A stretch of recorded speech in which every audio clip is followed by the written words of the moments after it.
ఈ సందర్భంగా ఒక్క మాట చెప్పదలుచుకున్న, చాలా మందికి మహాభారతం తెలుసు. మహాభారతంలో ఒక్కొక్కరిది ఒక వీరోచితమైన గాథ, ఒక్కొక్కరిది ఒక గొప్ప త్యాగం. అందులో చాలా మందికి అర్జునుడు, కృష్ణుడు నచ్చవచ్చు. నాకు మహాభారతంలో కర్ణుడు, అదేవిధంగా బార్బరికుడు అనే ఒక పాత్ర ఉన్నది. కర్ణుడు మిత్రుడి కోసం,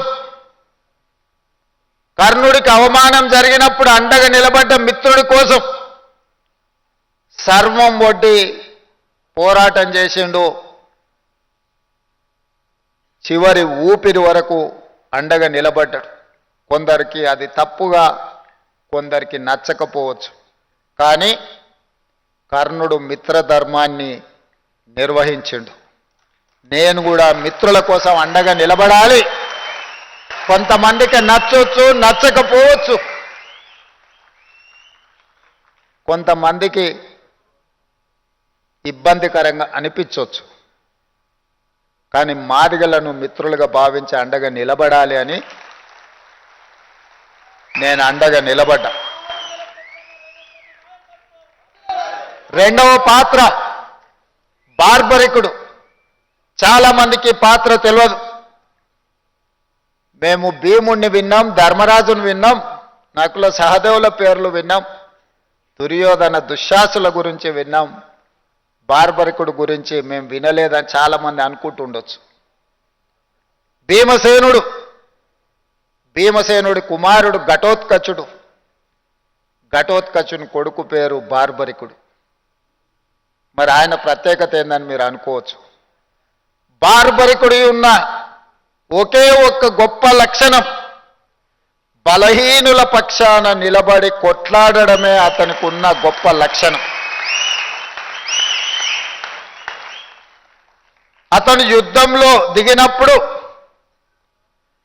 న్యాయం బలహీనుల వైపు ఉంటే, న్యాయబద్ధమైన బలహీనుల కోసం నిలబడే గొప్ప లక్షణం ఉన్నవాడు బార్బరికుడు.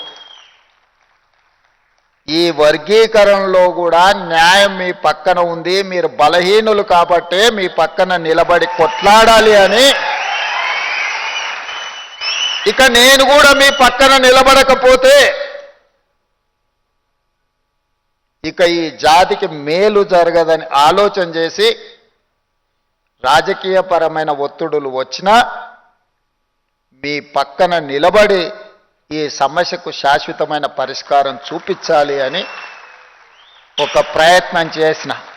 ఆ ప్రయత్నంలో పెద్దలు ఉత్తమ్ కుమార్ రెడ్డి గారు, దామోదర్ రాజనరసింహ గారు, డాక్టర్ మల్లు రవి గారు, సీతక్క గారు, శ్రీధర్ బాబు గారు, కమిషన్ చైర్పర్సన్ షమీం అఖ్తర్ గారు, చాలామంది అధికారులు, చాలామంది వాళ్ళదైన పాత్ర వాళ్ళు పోషించిండ్రు, సమయస్ఫూర్తితో వ్యవహరించిండ్రు.